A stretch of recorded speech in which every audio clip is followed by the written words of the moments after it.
அவன் பெயரைச் சொல்லி கடமையை செய், அதன் விளைவுகள் அவனுக்கே அர்ப்பணம் செய்.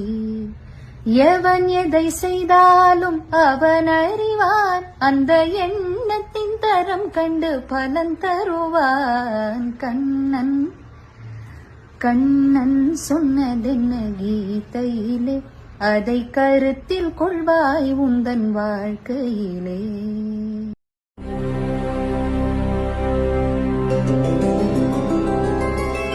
கோவிந்தா ஹரி கோவிந்தா கோகுலநந்தன கோவிந்தா, கோவிந்தா கிரி கோவிந்தா ஸ்ரீ வெங்கடேஷ கோவிந்தா.